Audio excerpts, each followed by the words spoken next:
del nivel argumentativo y de análisis que merecen este tipo de acontecimientos. Muchas veces la discusión se limitó a lo que se puede decir discusiones de bar o discusión de sobremesa, en el sentido de que sí, está muy bien lo que pasó, eso es lo que debiera suceder la mayor parte de las veces, y pocas veces se hizo un análisis riguroso desde el punto de vista normativo o bien desde el punto de vista normativo jurídico o desde el punto de vista del deóntico del periodismo. Son dos datos primordiales. Son imágenes que son fuertes y son imágenes que, siendo fuertes, este es el punto fundamental, fueron transmitidas por la televisión. La pregunta que anima el debate, obviamente, es ¿hasta qué punto es eso legítimo? ¿Hasta qué punto es eso justo? Así es que, para iniciar nuestra conversación, una vez que los expositores cuenten sus puntos de vista, vamos a invitarnos a ustedes también a tomar parte de este debate. Acá hay fundamentalmente estudiantes de Derecho y de Periodismo, así es que una palabra sin duda que pueden, su participación sin duda que va a ser agradecida.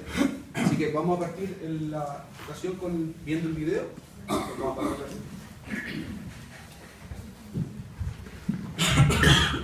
Es cortito, así que...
Eso es lo que se transmitió en la televisión.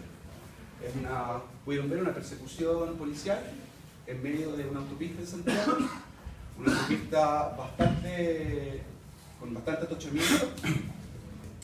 No sé si alcanzaron a percibir lo que sucede. El policía tiene una cámara en el casco. Esa cámara registra la persecución del vehículo, la detención, el vehículo escapa y el policía abre fuego. Dispara 5 veces. El resultado de ello es que hiere de muerte al conductor. Hiere de muerte porque el resultado fue la muerte del conductor. El conductor era un niño de 16 años que recibió un impacto de bala en la cabeza. Esos son los hechos. Y sobre eso invito a los profesores Cox y Pinto a discutir. ¿Pablo? Hola, buenos días. Aprovecho de agradecer la invitación y todo eso. Las cuestiones formales que me las voy a ahorrar que me mencionan tiempo. Parto con una aclaración muy breve. Yo no soy especialista en regulación jurídica del ejercicio del periodismo ni nada que se le parezca. Así que voy a hablar simplemente como una persona con una cierta formación jurídica desde esa perspectiva, pero no como un especialista en esta cuestión.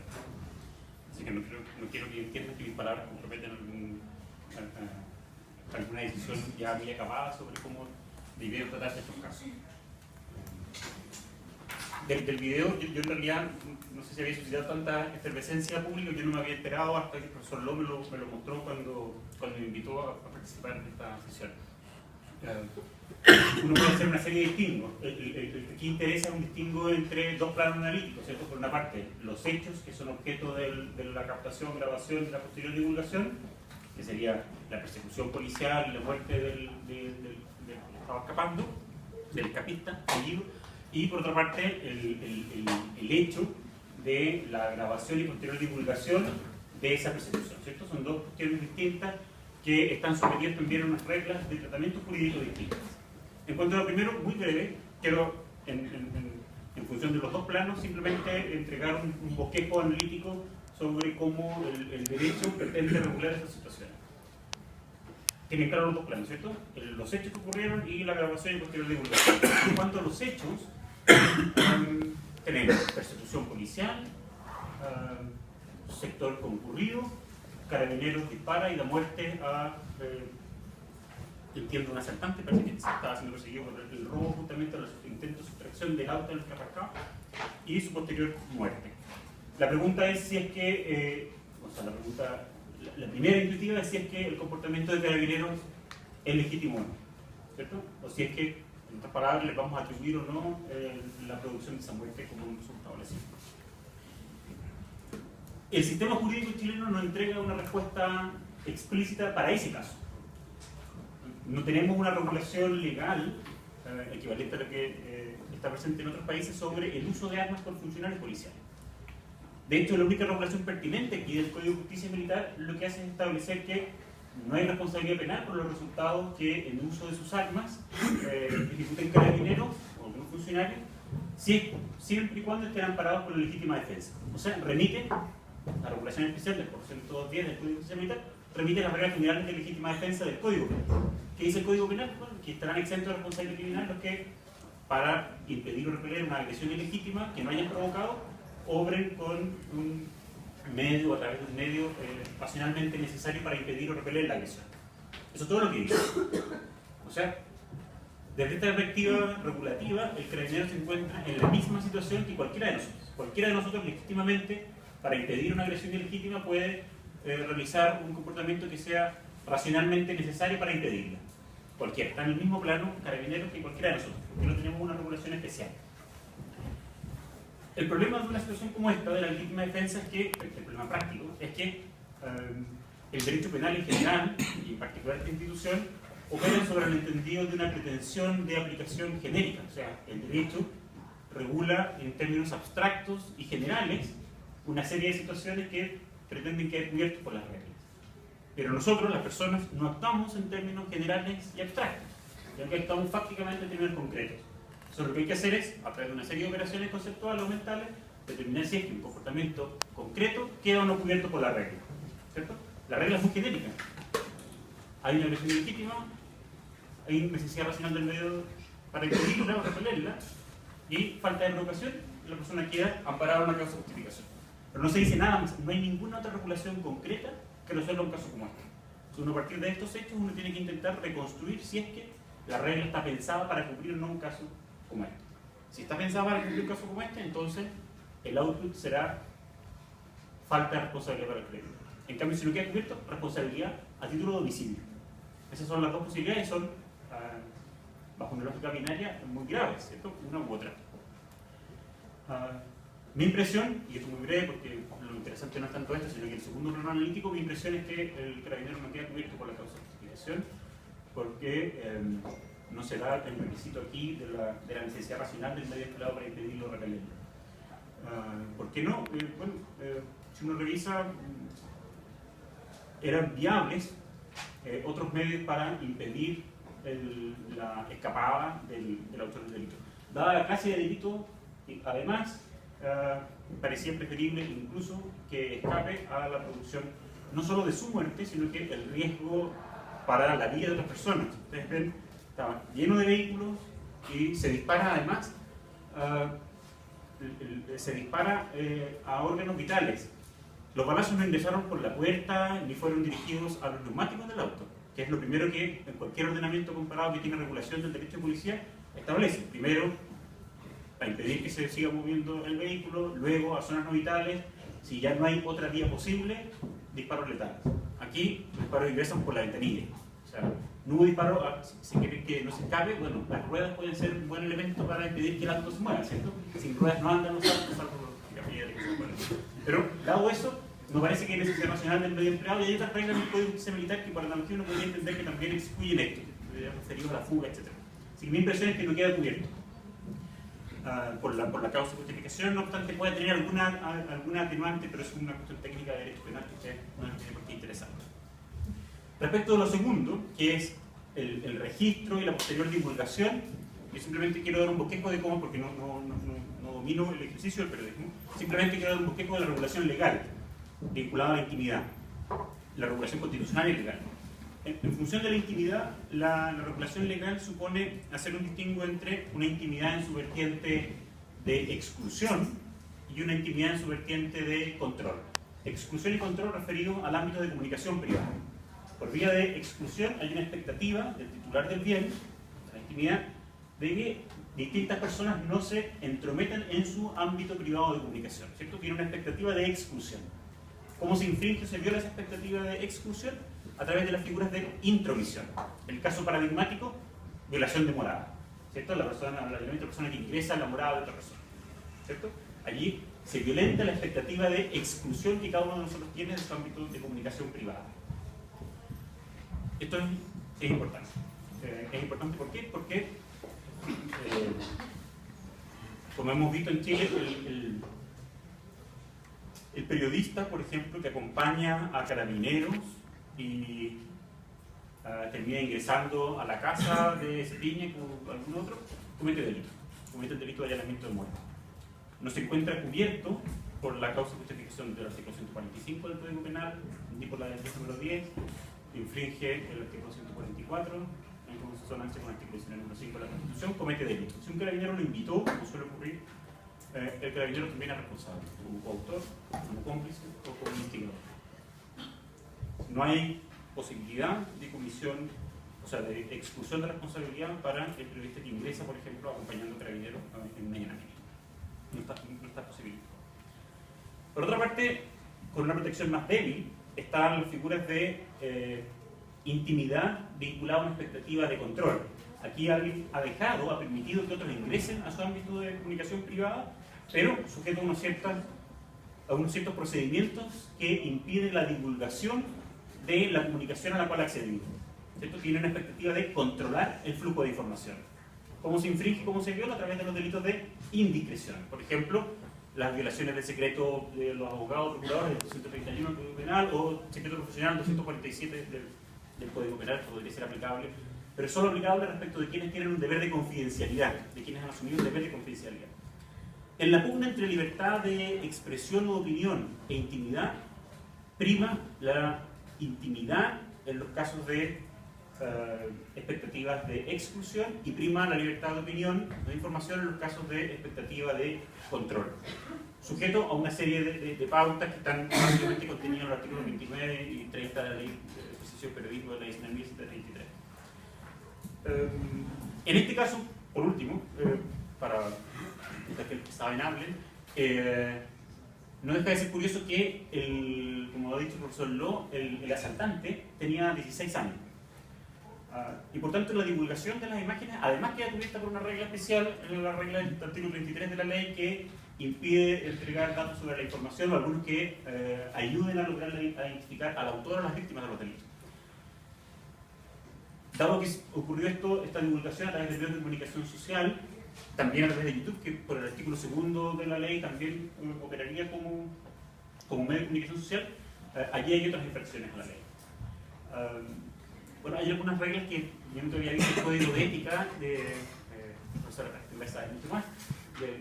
Yo sí que no soy especialista en ética, eso sí que casi por decisión personal, pero me llamaba la atención las reglas específicas que verán en su oportunidad en su curso sobre cómo entiende el propio colegio de periodistas la disposición entre el artículo 7 y el artículo 26, que son cuestionables, no hacen el distingo adecuado entre exclusión y expectativas de control. Pero ese es básicamente el panorama legal. O sea, uno debería tener respecto del primer jurídico penal, del primer plano analítico, reparo sobre la actuación de Carabineros, actuación que además es difícil de valorar desde otra perspectiva. Es un apunte marginal. Y es que no es solo que no existe una ley de policía en Chile, sino que pareciera que sí hay protocolos de empleo de armas por parte de funcionarios policiales. Pero esos protocolos Carabineros nunca los ha querido mostrar. Por transparencia se le han solicitado. Y la respuesta, amparada en los artículos 436 o 155 del Código de Justicia Militar, es que divulgar los protocolos sobre cómo se usan las armas se representaría un peligro para la seguridad nacional o el orden público. Así que ha rechazado siempre indicar cuál es el procedimiento. Esos mecanismos que no son ni siquiera legales, sino que son reglamentarios, deberían indicar, bueno, primero el arma para intentar reducir, etcétera, intimidar, reducir. Nada de eso es lo que Dios sí queda. O sea, primero reparos respecto de la actuación de Carabineros y luego algunos reparos respecto de la divulgación de las imágenes. Esa es la primera aproximación jurídica que uno podrá complementar. Gracias. Gracias, Juan Pablo. Bueno, el resumen lo ha hecho muy bien el profesor Cox. Hay reparos desde el punto de vista jurídico acerca de la actuación del carabinero y también reparos desde el punto de vista jurídico de la actuación del medio de comunicación. Y acá Marcelo nos puede contar algo más sobre el punto. Buenos días, gracias. Aunque cultivamos disciplinas distintas con el profesor Cox, coincido plenamente en la mayor parte de sus apreciaciones y de hecho, digamos, valoro algunas precisiones que hace desde su área, digamos, que es la jurídica. Evidentemente, esta pieza audiovisual es una cosa, es algo impresionante. Esto daría, no para una charla, esto va a ser un curso completo, o sea, es impresionante, varias cosas, o sea, más allá de la anécdota que aparece este carabinero ahí, hablando con toda la liviandad, digamos, no, me lo pité a Montesey. Montesey es una clave, una vieja clave radial que significa muerto. Un Montesey es un muerto. Entonces, con toda naturalidad dice, no, Montesey, me lo pité. Perfecto, ya. Yo entiendo que estas grabaciones que hacen los carabineros, imagino que deben tener que ver con algún aspecto reglamentario vinculado a dejar una evidencia de los procedimientos para posteriores investigaciones internas o investigaciones judiciales, ya sea a modo de evidencia o a modo de aminorante de responsabilidad en determinadas causas, en determinados hechos. Lo imagino, no tengo la certeza. Digamos, como el profesor acá, tampoco yo no soy un experto en esta materia puntual, digamos, y si tengo alguna autoridad en esta materia, si es que la tengo, eso evidentemente radica en que yo trabajé muchos años siendo periodista policial, yo, como dice ahí, trabajé 15 años siendo periodista policial en Santiago, en el diario La Segunda, entonces, efectivamente, conozco este tema más o menos de cerca. A ver, quiero hacer algunas precisiones o algunas observaciones. ¿Esto era noticia? Evidentemente que era noticia. ¿Por qué era noticia? Porque no todos los días un carabinero, un agente de las fuerzas de orden, protagoniza una persecución con características cinematográficas, entre comillas, como esta, y no todos los días tampoco una persecución de esta naturaleza termina, ¿verdad?, de esta forma. O sea, como lo apuntaba el profesor, esto no se dio en un descampado, esto se dio en la Ruta 5 Sur. Me di el trabajo de buscar dónde fue esto. Esto fue a la altura de San Bernardo, en la Ruta 5 Sur. Entiendo que esto actualmente es técnicamente una autopista concesionada, en un horario evidentemente punta, digamos, estará lleno de autos y más allá de todo lo que dice el profesor, en el sentido de que, o sea, más allá del criterio evidente de hacer uso de un arma de fuego en reiteradas oportunidades, cuando no se ve un riesgo concreto, digamos, para la seguridad de los policías ni para los demás automovilistas, digamos, a disparar varias veces entre los autos, solamente, digamos, si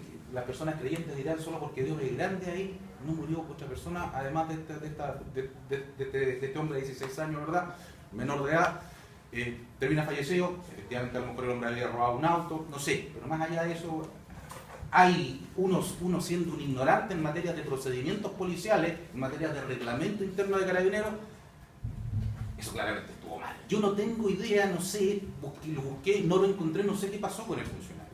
No sé si por ahí encontré que era un sargento primero, hecho aún más preocupante, porque si el funcionario era sargento primero, tenía por lo menos alrededor de 20 años de servicio, no menos.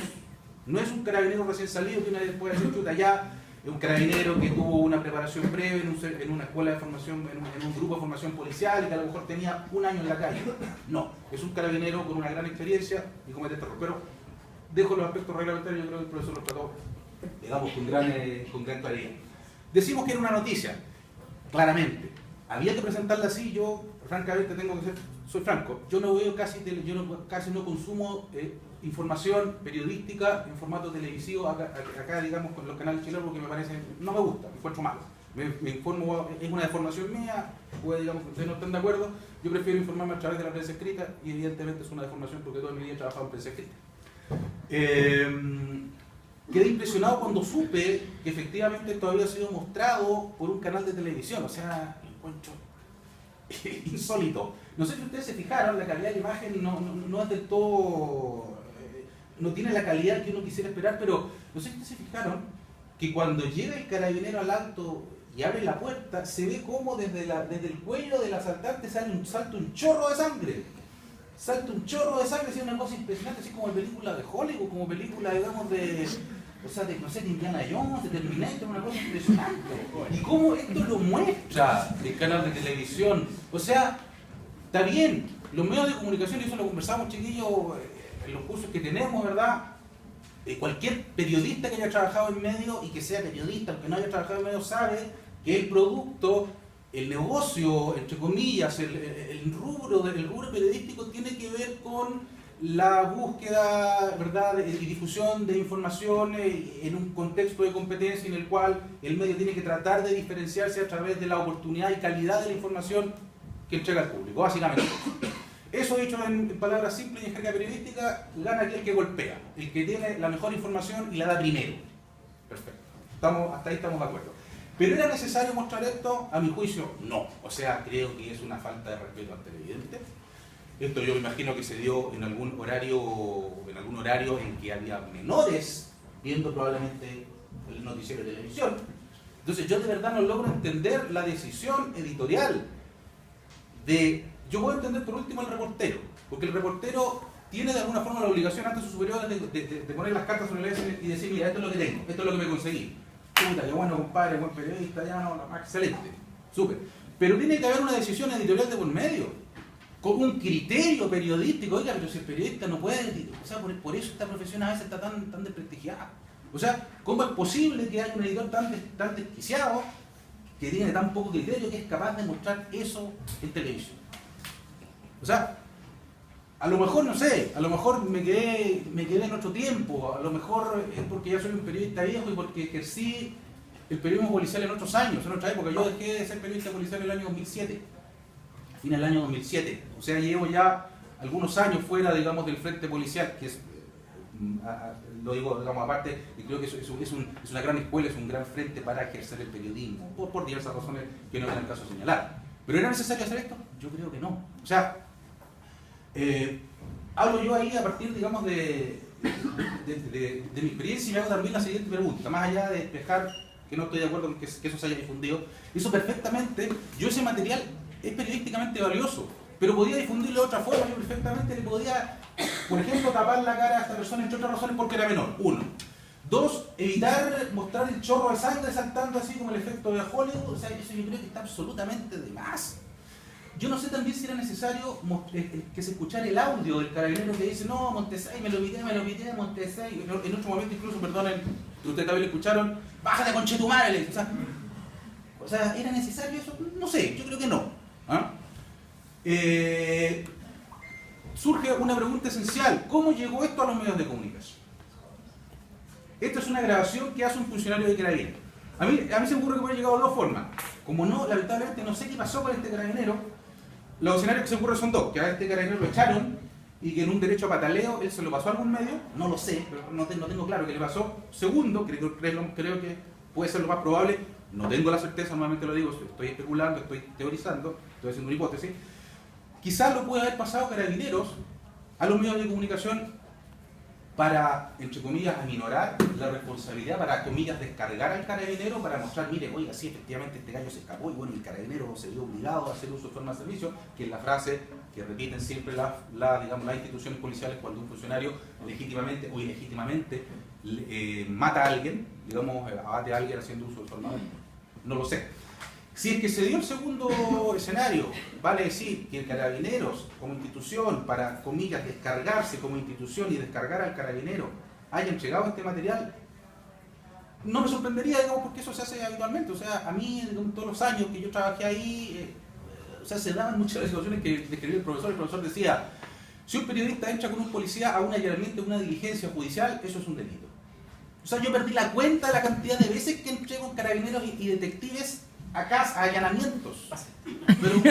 Pero muchas veces, o sea, muchas veces. Tengo acá la memoria, por ejemplo, del caso de el gurú de Pelequén, ustedes son muy jóvenes, no se acuerdan, un señor de apellido Badani, si no me equivoco, era peruano, que tenía como 10 mujeres y que tenía una especie de secta en Rengo. Recuerdo que lo detuvieron una tarde y nos llamaron, oye, pillamos al gurú de Pelequén, un medio que tiene un montón de mujeres, vamos para allá. Nos llevan, o sea, les dicen, mira, esto es acá, y nos hacen pasar los detectives y estaban ahí, este gallo en un rincón esposado, las mujeres ahí sentadas, digamos, y nos mostraban el manual que tenía, el manual de la esclava, que era el que le daba a las mujeres, que era una cosa impresionante, era una gran historia. Pero claro, ahí uno pregunta, ¿eso es válido o no? Ahí tengo que ser franco. A uno como periodista, si a uno lo invitan y le permiten hacer eso, uno también tiene que, o sea, uno lo aprovecha porque ahí tiene información de primera mano. Si el tema, chiquillo, más que eso, yo diría que tiene que ver con el criterio de cuánto de eso yo voy a contar, cuánto de eso yo voy a mostrar, dónde voy a poner yo los límites entre la legítima necesidad que tiene un medio de comunicación de entregar una información atractiva, pertinente, actual y todo, pero además atractiva, porque como dice, digamos, un editor de Guardian, ¿verdad? Perdonen el término, pero así lo dice él, al periodista, usted, señor periodista, tenga claro que nadie está obligado a leer la mierda que usted escribe. O sea, si usted lo lee es porque le están haciendo un favor. Tenga claridad. O sea, está en la oferta informativa que los medios de comunicación tienen que librar una batalla feroz para que mantener niveles de audiencia, para mantener niveles de lectoría, y eso a mí me parece legítimo. Si el tema es cuáles son los límites a que llegamos para conseguir eso, tiene que ver con eso. O sea, y es delicado y es complicado, es súper complicado. El periodismo policial es uno de los frentes en que se trabaja al límite de todo, porque uno trabaja cotidianamente con la miseria y la tragedia humana, todos los días la tragedia humana, la miseria humana, la pena, el dolor de la gente. Uno trabaja con los, entre comillas, con los malvados de la sociedad, ¿verdad? Pero también uno trabaja con las víctimas y uno está obligado a hablar con esa gente. Y es difícil, es complicado, pero ahí uno también tiene que tratar de aplicar criterio. Yo creo que aquí, francamente, no se aplicó criterio. Hay unas imágenes que yo veo que pueden ser ilustrativas para estos efectos. A ver, yo les contaba que yo fui periodista policial 15 años. Yo ayer le daba vuelta, digamos, trataba de hacer recuerdo cuál fue la mayor, entre comillas, el mayor pecado que cometí siempre periodista policial. Entre comillas, digamos. O sea, ¿qué fue lo más, entre comillas, atrevido que hice en ese tiempo? Y creo que fue esto. No, perdón, la otra. Este señor era un insigne ciudadano llamado José Ortega Lara, si no me equivoco, profesión, traficante de droga. ¿De dónde trabajaba este señor? En el sector de la Legua. ¿Qué le pasó a él? En el año 2001, si no me equivoco. Iba en un bólido amarillo, en un auto espectacular para la época, digamos, llega una bomba, aparecen otros gallos, lo matan, lo hacen pedazo a balazo, lo hacen bolsa a balazo, como dicen ahora. Muere, y a mí me mandan el otro día, oye, bueno, anda a reportear que funeral del Guatón Seni, se llama, Guatón Seni, José Ortega Lara, se llama. Bueno, yo tenía una pauta bien clara, cubrir el funeral de este señor, que no era en cualquier lado, era en la población La Legua, en la esquina, en el sector de Sánchez Colchero, con Jorge Carin, que es, a juicio mío, digamos, uno de los lugares más peligrosos de Santiago, está lleno de delincuentes, en ese minuto por lo menos lleno de delincuentes, traficantes de droga, una cosa impresionante. Bueno, entonces llego ahí, con un fotógrafo, uno, con mucho cuidado, digamos, por lo que uno pudiera pasarle, porque uno efectivamente en ciertos lugares, como periodista, no es bienvenido, y muchas veces por la banalidad solo insultan, etcétera, etcétera. incluso hay colegas que le han sacado la mugre a la población no reportando. Con mucho cuidado logré hablar con la familia de esta gente y como yo tenía que contar la historia del funeral y de alguna forma echar mano a una especie de género, digamos, que ustedes van a ver en algún minuto de la crónica, yo tenía que tratar de armar un artículo que saliera, digamos, del relato frío de los hechos. Mire, sabe que este señor lo velaron aquí. Yo tenía que empaparme del lugar, hacer una descripción, describir ambientes, diálogos. Y en ese contexto yo pedí permiso, ética. O sea, usted como periodista tiene que tratar de buscar la mayor información posible, la mejor información, pero ¿cómo lo hace? Con ética. O sea, yo me precio de jamás, en todos los años que he sido periodista, jamás he reporteado algo ocultando mi condición de periodista.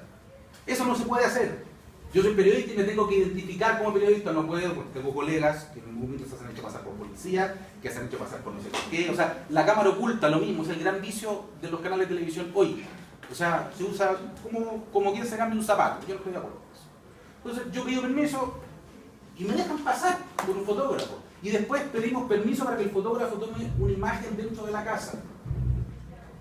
¿Por qué? Porque había elementos informativos útiles para el relato que yo tenía que confeccionar. Los funerales de los narcotraficantes son una cosa muy entretenida. O sea, porque no son como los funerales de cualquier persona. Hay coronas de flores, les ponen diplomas, estampitas milagrosas, fíjense en la estampita milagrosa, un escrito ahí, no sé, algo del corazón, y aquí tenía un dibujo de un niño. Entonces, eso es muy rico para el relato periodístico. Y en un momento, digamos, también, incluso ellos mismos, yo creo que nos dicen, oye, pero tómale una foto, miren que tranquilo se ve.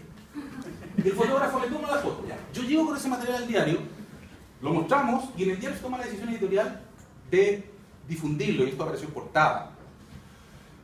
Yo todavía con los años siento que fue, no sé, fue mucho, no sé, pero puedo decir también que había elementos informativos relacionados que daban cuenta de una realidad que nosotros queríamos mostrar a nuestros lectores, cuál era la de estos curiosos o singulares o llamativos funerales en el AMPA. O sea, hay ahí, digamos, un elemento previo informativo. Entonces, vuelvo al comienzo. O sea, esto fue como lo más osado que hice en el periodismo, digamos, 15 años en materia, digamos, que uno pudiese decir hay un choque ético. Pero llegar al extremo, digamos, de este gallo con el chorro de sangre acá. Ahora, no sé, a lo mejor ahora se está volviendo, mostramos la otra imagen, por favor. A lo mejor ahora se está volviendo, podemos ir, eso. A lo mejor ahora se está volviendo al periodismo policial, no lo sé, no tengo la certeza, ya no estoy adentro, digamos. A lo mejor se está volviendo al periodismo policial que hubo acá en Chile por décadas. O sea, esta es una foto de esta revista. Es un ejemplar de la revista Vea, una revista famosa que hizo época acá en Chile, digamos, cuando no había internet, cuando no había nada. Esta puntualmente es de la década del 50, si no me equivoco. No encuentro la fecha acá, sí, pero es de los años 50. ¿Está acá atrás? Sí, ¿no? No está abajo. Bueno, de los años 50, y miren ustedes, o sea, esta era una revista con mucha difusión. Y en portada me ponen la foto de un muerto, de un gallo que lo mataron, lo asesinaron. Lo mató esta señora que está acá abajo. Las mujeres, cuando se enojan, son cosas serias. Mató, está este pobre hombre ahí en un café en el Hotel Trillón, un recinto céntrico, digamos, en Santiago en ese minuto, digamos, de un cierto nivel. Llega esta señora que lo mata a balazos. Igual, se publica esto. ¿Era necesario publicar esto? Yo creo que no. Pero era así como se ejercía el periodismo en ese minuto. Entonces, a mí lo que me extraña es que, pasados los años, como que yo he visto una suerte de vuelta a este estilo, pero siento que era más, quizás incluso más siento que hay como un laissez-faire en este tema. O sea, como que hay una ley de la selva y esta cosa espantosa que yo le encuentro horrenda, esto de los cazanoticias, los gallos que graban y que suben a las redes. Pero es así, ¿qué le vamos a hacer? O sea, las redes sociales están ahí, están muy bien las redes sociales y todo, pero esto se presta para complicaciones. El profesor quería... Quiero hacer simplemente una pregunta, aprovechando que estás aquí, y tiene que ver con claro, en prensa escrita el editor no dice, bueno, el criterio no del editor. Claro. Y no se ha pensado en los diarios aquí, porque lo ignoro, pero pareciera que no existe algo así como la figura homóloga que es famosísima, por ejemplo, en el diario El País, extraordinaria ella, la figura del defensor del lector. Yo sé que funciona ex post, luego, No. pero Que yo sepa que es bien impresionante. O sea, hay un editor que es el control ex ante de la información, sexto antes que aparezca, pero ex post los lectores se quejan y formulan adecuadamente cuáles son sus reparos, que se haya mostrado y era necesario o no, y la persona que funciona dentro del periódico responde muy fundadamente diciendo, no, aquí está bien por esto, o está mal y yo me alejo de la línea editorial, y funciona como catarsis, porque en lo de Carabineros, lo que está en el medio, el contexto es que las imágenes son fuertes, no correspondían, pero la reacción que genera es bien, o sea, está en la misma mano que estas detenciones ciudadanas, porque la idea es como, por fin lo que hacen es lo que corresponde de la persona que ha cometido el delito, y entonces es una forma de catarsis y uno tiene que intentar canalizarla. El Tribunal Popular, por el paredón. Por eso, para mí, esa figura del defensor del lector es una especie de canalizador de esas emociones que hace bien, que es como una válvula de escape de eso. Perdón, voy a meter la cuchara. Efectivamente, en la tercera se intentó la figura del defensor del lector. Joaquín Villarino ejerció ese rol un par de años, 2 o 3 años, pero era otro perfil, o sea, no tenía que ver con cuestionar al medio, sino más bien con darle tribuna a la ciudadanía, ¿ya? Y con hacer algún tipo de análisis. O sea, una variación de las cartas al director. Una variación de las cartas al director. Claro. No, yo la verdad que yo soy franco, no desconocí el tema de la tercera, yo por lo menos en el Mercurio yo no tengo claro que eso exista, yo tengo razón de que no existe. Lo que sí hay, impreso en todos los medios en general, cuando se va a publicar cierta información, cuando se detecta que puede haber ahí que tiene alguna sensibilidad o que puede generar alguna complicación, por ejemplo, judicial o ética, o sea, yo por lo menos lo he visto en el diario, los editores lo consultan, digamos, con el director, por ejemplo, en el caso en el caso del Mercurio, el director del Mercurio Santiago se es abogado, el subdirector del diario, Álvaro Fernández, también es abogado, son ambos periodistas, digamos, pero además son abogados. Entonces, evidentemente se analizan esos temas, pero no yo la imagen esa, digamos, esa institución, por lo menos acá no, lo que sepa no existe. Marcelo, desde el punto de vista que ya vimos que hay un cuestionamiento ético acerca de la decisión editorial que fue en Chilevisión que permitió esto, la represión ética del Colegio Periodista, cómo opera en términos de cuestionamiento, de hacer llegar un cuestionamiento al medio, de hacer llegar un cuestionamiento a la persona del editor o al periodista que sugiere esto. A ver, hay que ser bien franco. Hablo desde mi experiencia. Yo tengo la impresión de que el Colegio Periodista lamentablemente es un organismo gremial que pesa poco. No tiene el peso que tiene el Colegio Médico, o sea, el Colegio Abogado. Es un colegio. ¿Por qué? Estoy hablando absolutamente a título personal. Yo creo que es un gremio que está en la última década sufrió un nivel de politización relevante, digamos. Y además incluso puede haber cuestionamiento respecto de su gestión en general. Entonces, yo entiendo que las instancias éticas del colegio, puedo estar equivocado, yo por lo menos no estoy colegiado. Yo entiendo que las instancias éticas del colegio funcionan con obligatoriedad exclusivamente respecto de los asociados, por ejemplo. Entonces, yo no sé si el colega que hizo esta nota, no sé quién lo hizo tampoco, no sé si habrá estado colegiado, entonces si no está colegiado, hasta ahí no me ha llegado. ¿Ah? O sea, además, creo que el profesor también lo dijo ayer, refrescando la memoria con el catálogo de normas éticas del Colegio Periodista. Yo siento también que tiene una formulación bastante vaga, un poco equívoca, me parece que es casi como una conversación de café, pero no es un catálogo bien hecho de normas, sin ser abogado, digamos, lo digo. Entonces, eso, o sea, yo te diría que, francamente, a ver, el tema ético creo que opera fundamentalmente en la práctica y criterio del periodista, y en segundo término, no sé si en ese orden, pero también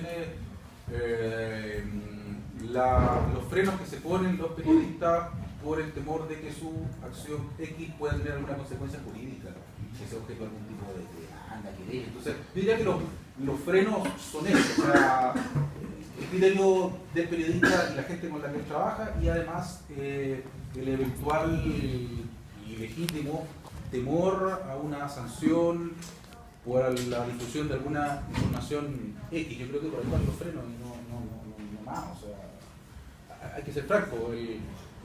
Las normas éticas en el ejercicio periodístico funcionan diciéndolo simplemente con piloto automático. O sea, uno en el ejercicio de la profesión no está con el código ética y viendo a ver esto contra bien acá, ya, no, no. O sea, uno lo tiene con el disco duro y así funciona la cosa. Quizás sea precisamente la relevancia del estudio de la normativa ética en las escuelas de derecho, como lo es también para nosotros en la facultad. Sí, eso es relevante, pero yo francamente creo que tanto más importante que eso, nuevamente apelo al criterio, o sea, al criterio y al criterio mínimo, a un criterio esencial que deben tener los periodistas y los editores. Y finalmente el tema de, ¿sabes? Esto no, yo creo incluso ni siquiera tiene que ver con la ética, o sea, tiene que ver evidentemente con la ética de esta profesión, pero creo que esto pasa incluso por lo que algunos podrían llamar la moral natural.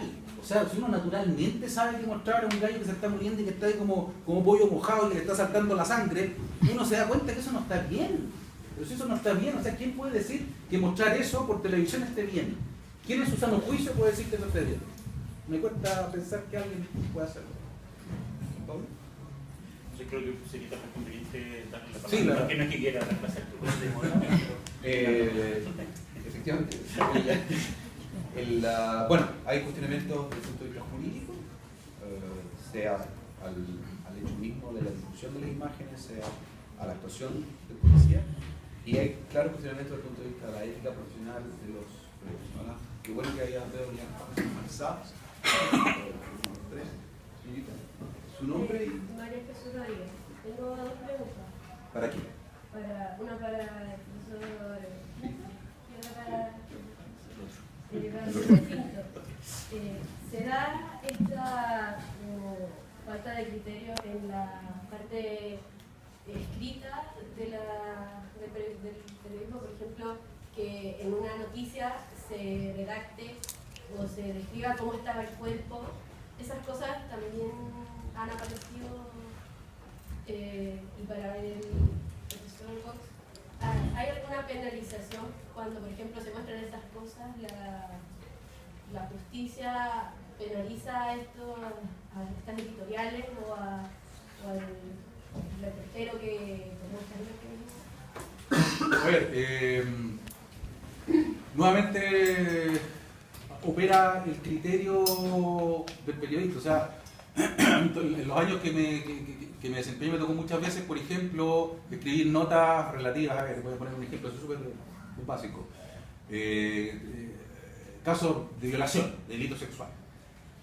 Recuerdo, por ejemplo, la sentencia del niño Zamorano, de la condena de Cupertino Andaú, entre otros. O sea, hay ahí, y tiene que ser así, una descripción detalladísima de la agresión sexual. Acá somos todos adultos, no hay problema. O sea, hubo violación anal reiterada y había, no sé, no manejo los términos, equimosis en el último tracto del recto, no sé qué, y materia fecal en el pene del... O sea, está todo eso detallado, ¿Eso yo lo pongo en una nota?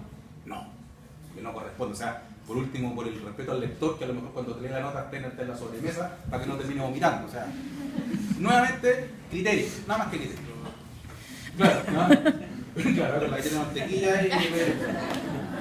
Eso. En relación con la... Perdón, que a veces ocurra, sí, puede ser, pero yo creo que evidentemente cuál es el freno, el que acabo de decir. En términos prácticos no hay persecución penal consistente con la cantidad de infracciones a la ley. Hemos visto en el último tiempo algunos casos vinculados a cámaras ocultas, sobre todo. Pero lo que ocurre es que la legislación penal en esta materia es muy inorgánica, porque ha sido el reflejo de casos concretos y de presiones para tener una u otra solución para esos casos muy específicos. Entonces, si uno revisa la regulación, sobre todo en el artículo 161A del Código, es una disposición de una deficiencia técnica tan impresionante que en realidad los énfasis aquí para las infracciones al respeto a la intimidad está vinculada no con el carácter de la información, sino que más bien con los espacios donde se desarrollan los hechos, y que son espacios de acceso público o privados o no.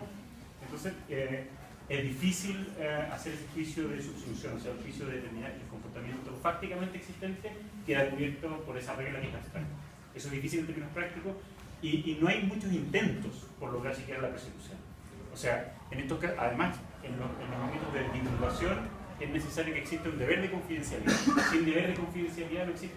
Aquí tal vez podríamos entender que hay que ver la normativa secreta de Carabineros, por lo menos en publicidad, para determinar si es que hay algún deber, debe existir un deber de confidencialidad respecto de esa información, y lo más probable efectivamente es que desde Carabineros se haya filtrado la información, como creo como se ha escrito tantas veces. Sí, sí, que por eso, no sé, a lo mejor ya no está, yo recuerdo cuando era este policial había un artículo que era el 74 bis B del Código Penal, no me acuerdo, porque en un minuto que por el tema informativo lo pusieron, digamos, las salas de prensa, y yo recuerdo que ese artículo tenía que ver con alguna suerte de restricción, pero puede estar equivocado. Sí, no, después de lo que hizo, ahí está la regulación previa a la... Claro, puede ser. Pero la regulación de las formas de iniciar la acción en el artículo en el Código se salta. Claro. Mario Herrera. Sí, visto desde un punto de vista psicológico de las masas, hay una necesidad morbosa porque se ha perdido la capacidad de asombro. Sí, claro. El respeto al lector no debería haber quedado ya algo fuera de tiempo, dado la morbosidad creciente y la necesidad morbosa de gente. Claro, lo que pasa es que efectivamente la necesidad existe, pero así como, o sea, yo creo que no porque existe una necesidad que satisfacerla plenamente. O sea, una persona que ve en la calle puede encontrar a una niña que va caminando delante de ella muy atractiva, digamos, y muy, a lo mejor le llama la atención, digamos, su conformación corporal, ¿verdad? Siendo, digamos, muy siendo oblicuos en el uso del vocabulario, digamos, y a lo mejor te siente un ímpetu que puede parecer por momentos irrefrenable, digamos, de yacer con ella, pero resulta que, bueno, si somos seres humanos, pues, si no somos animales, si no somos perros, entonces, o sea, ahí nuevamente tiene que haber límites. O sea, no porque la gente, no porque la opinión pública me pida, yo le voy a dar todo lo que quiera. Yo estoy como con los cabros chicos. O sea, mis cabros chicos me pueden decir, ¿sabes que no tengo ganas de estudiar? Ah, ya no, mijito, como no quiere estudiar, no, ya se va a dormir, no. Pues no, después se saca un 2 el cabrón. Entonces, y después lo echan del colegio, una complicación. Entonces, tiene que ver, nuevamente vuelvo, o sea, tiene que ver, yo creo que finalmente con el tema del criterio y lo que algunos denominan moral natural. ¿Cómo usted cree que debería regularse eso? Nuevamente lo digo, o sea, yo creo que acá la responsabilidad primera, porque quien difunde la información es el medio de comunicación. O sea, hasta el minuto que este carabinero o que Carabineros como institución no entrega ese video a los medios de comunicación, esa era una información contenida en un material audiovisual, en un disquete, no sé en qué cosa, y probablemente no se había difundido. ¿Quién es el responsable de la difusión de la información? El medio de comunicación.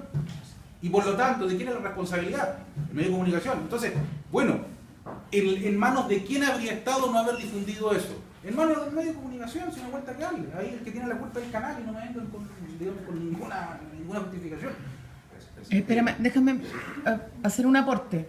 ¿Ya? Hablar de límites en términos de libertad de expresión es súper complicado.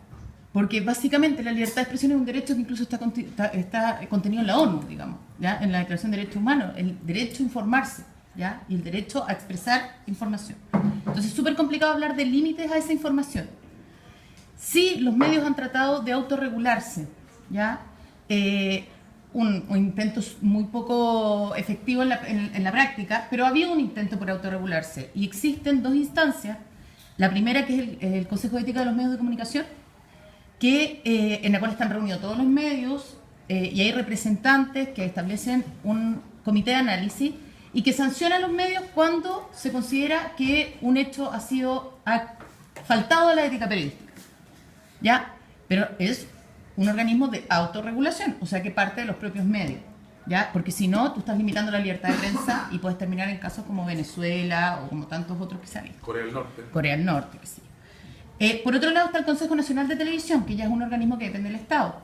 Y el Consejo Nacional de Televisión regula o intenta regular también por la vía de la denuncia de los propios ciudadanos lo que se emite en televisión. Pero ahí se presta para analizar noticieros, Yerko Puchento, lo que sea, digamos, ¿ya? Pero hay algunos intentos por regular. Por eso, básicamente, las sanciones pasan por temas monetarios a los medios de comunicación, por multa. Eso. Un paréntesis antes que toque la pregunta, si sé que me van a quedar preguntando, no sé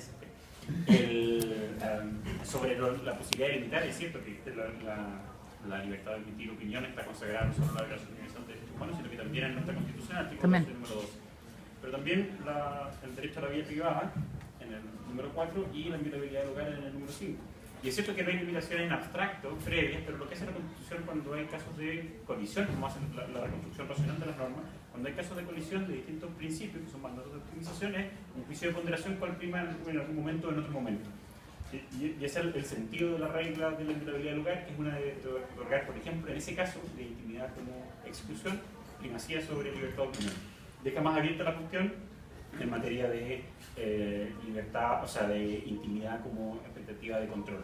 Y en ese caso sí se hace la ponderación y hay algunos elementos legales que están más vinculados al honor, que son los que ha extrapolado el Código de Ética, creyendo que aquí es un problema de honor el que está en juego cuando uno es intimidad, y ha extrapolado sus criterios diciendo, bueno, pueden por cualquier medio decir que son los elementos del honor, pero los tematiza como elementos que permiten la circulación de información. Pero claro, es difícil establecer límites en abstracto, pero hay un mecanismo para hacer juicios de ponderación en casos concretos. Lo que es claro es que el Código Penal, la lógica del diseño institucional del ordenamiento jurídico, que sobre esos derechos consagrados en la Constitución, luego hay algunas soluciones muy concretas y específicas por las que toma partido el legislador. Y esas decisiones concretas, que ya no son objeto de juicio de ponderación, es la incriminación a título de delito. En ese cuento se cuenta con un delito específico, entonces en ese caso se desplaza el criterio de racionalización a través de ponderación y se tiene una respuesta automatizada general por parte del legislador, que es lo que ocurre con la incriminación en el Código Penal. Tomás Hudson, mi pregunta es para Marcelo Pinto y quiero saber cuál es tu opinión respecto de cómo la prensa en general, en especial medios como El Mercurio, La Tercera, han manejado en general los conflictos sociales. Tengo un ejemplo, el 2011, de cómo El Mercurio generalmente mostraba los conflictos aislados entre algunos manifestantes y carabineros y no mostraba la generalidad y lo que perseguían los estudiantes. Tengo un ejemplo. En algunos días llegaban incluso 250.000 personas. ¿Y cuántos detenidos habían? 250. Eso es 0,1% de los que fueron a manifestarse. ¿Y qué hacen algunos medios, como El Mercurio, La Tercera, Canal 13, Megavisión? ¿Qué hacen? Muestran solamente una parte y muestran en general el conflicto que se produce entre el conflicto básicamente, que es como un show básicamente, más que nada. El conflicto es uno de los elementos básicos y que definen lo que es noticia. Prácticamente todas las noticias, y eso es un elemento que está acendrado en la cultura periodística universal. El conflicto está habitualmente presente en todas las noticias, eso por un lado. Segundo, en una situación como puede ser por ejemplo una marcha estudiantil, si ocurre efectivamente algún tipo de desorden público, donde haya, por ejemplo, destrucción de mobiliario público, agresión a transeúnte o a policía o incendio, lo que sea, eso evidentemente es una noticia porque eso no ocurre todos los días, entonces el medio de comunicación está obligado a difundirlo. Uno. Dos. A mí no me ha correspondido cubrir informaciones relacionadas, por ejemplo, con el tema de educación en los últimos años. Pero yo tengo la impresión de que por ejemplo, el diario El Mercurio, ya que se olvidó directamente a él, puedo hablar, digamos, desde mi opinión, digamos, como periodista.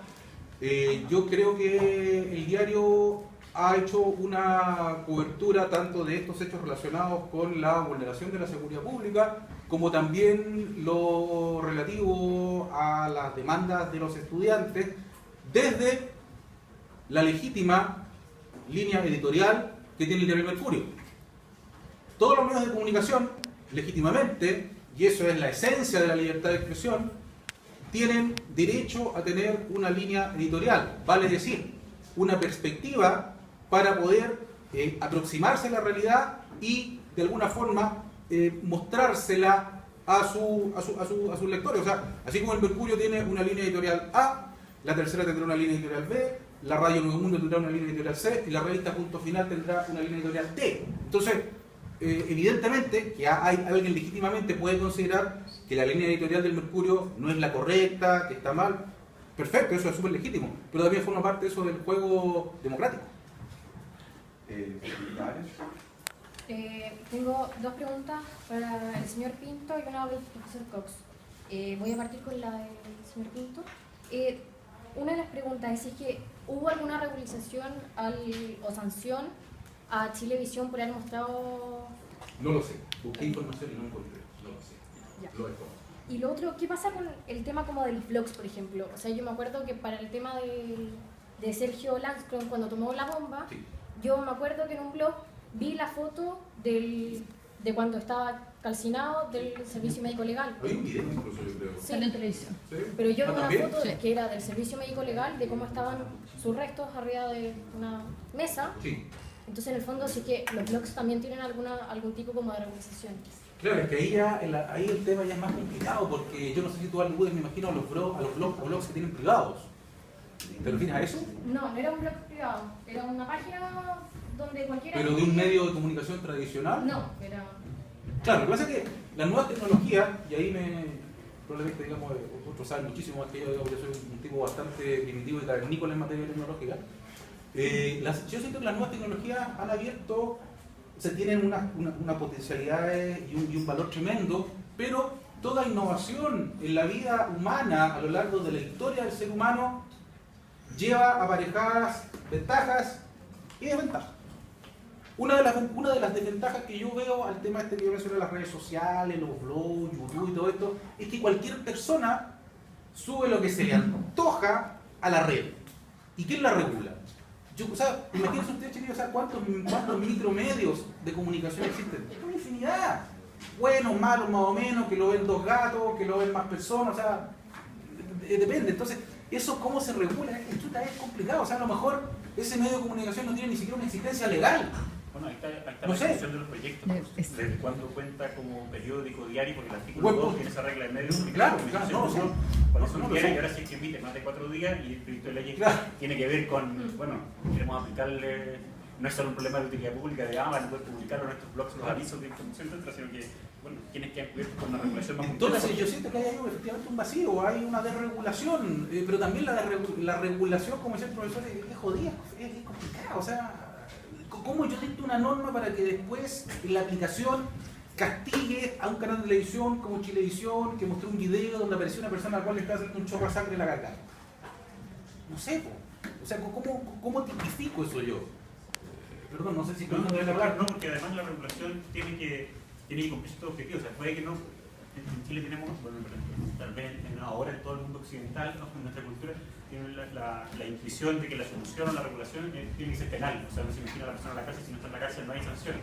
Y eso puede ser un incentivo muy perverso para la libertad de expresión y de opinión, porque si es que el riesgo es, emito esto, me voy a la cárcel, hay muchos incentivos puestos para que las personas se priven de la emisión de sus opiniones, de su libertad de expresión. Pareciera que la regulación no debiera ser, salvo en los casos más radicales, no debiera ser jurídico-penal, sino que debiera ser regulatorio como intermedio que no tuviéramos hacia atrás. Y la otra pregunta que tengo para usted sacó el tema de las cámaras ocultas. Muchas veces hay muchos programas, creo que hay uno que se llama como En su propia trampa, que en el fondo es una cámara oculta que muestra delitos, pero en el fondo yo no sé si eso es válido, como porque no creo que haya una orden de un juez para dar un permiso en el fondo de poner una cámara y ver si es que quizá, no sé, quizá es un estafador, quizá, no sé, hay millones de casos, no sé si es que eso es como, en el fondo es demostrable a través de un programa de televisión que en el fondo su fin es un entretenimiento y no necesariamente... Aquí hay una discusión inmensa, una discusión que en Chile está muy en pañales, en Estados Unidos una discusión clásica entre los jueces White, con un fallo del año 67, y el juez Brennan, con un fallo del año 63.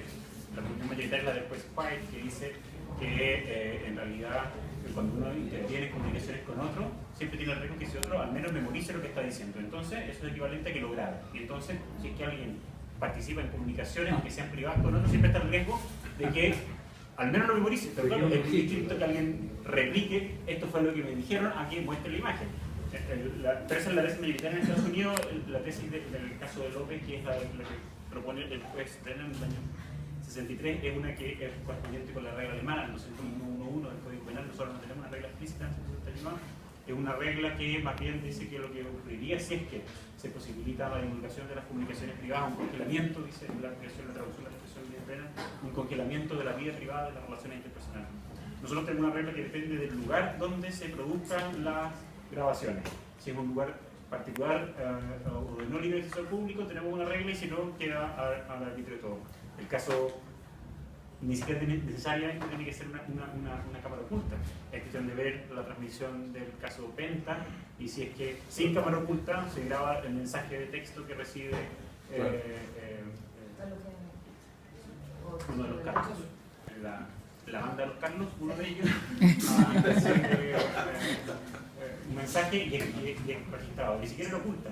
Pero no hacerlo, bueno, dada la impericia de nuestro legislador, que ha sido muy atormentada en esta materia, no es claro. Y habría que ver, bueno, ¿es o no un lugar de libre acceso al público?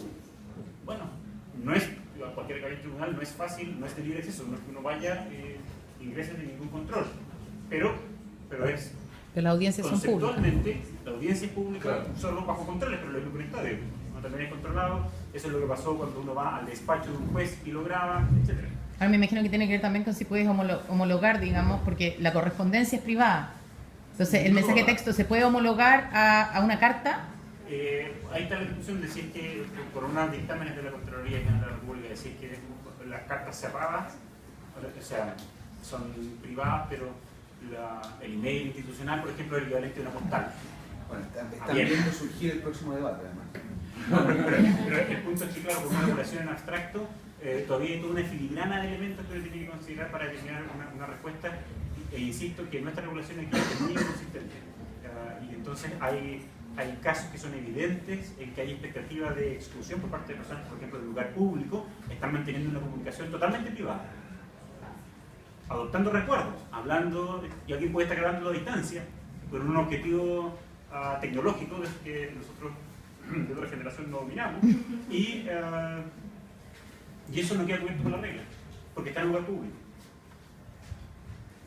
Y eso, bueno, un poco me parece una respuesta. Sí, la última pregunta. Una pregunta al señor Cox, que quise hacer importante, que ese video se filtró en febrero, pero el año pasado. Pero el mismo febrero hubo una persecución en Las Condes que terminó con 2 víctimas fatales que fueron una persona en moto y haciendo el trabajo porque unos ladrones fueron a una camioneta y lo impactaron. Entonces yo quería preguntar qué tan cuestionable es la actuación del carabinero cuando mata al joven en comparación a la persecución que fue fallida. Y yo he resultado víctima... Me perdí porque soy un poco sordo y no escuché prácticamente nada. Escuchaba a veces sí, a veces no.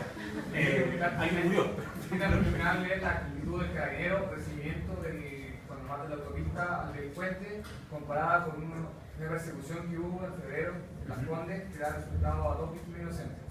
Unos ladrones que se escaparon de la camioneta y impactaron... Bueno, eso es un juicio hipotético sobre comportamiento alternativo adecuado de derecho. O sea, si usted dice, en el caso de que el carabinero no hubiese disparado, a esta hipótesis, eventualmente el delincuente pudo haber matado a otro.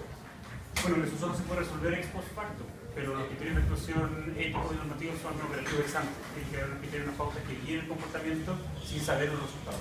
Porque si uno conoce los resultados, el juicio de asunción de responsabilidad estaría. Bueno, fue una mala suerte. Esperemos que ex post factum ustedes puedan analizar y haber traído provecho, sacado provecho de esta conversación. Agradecemos a Juan Pablo.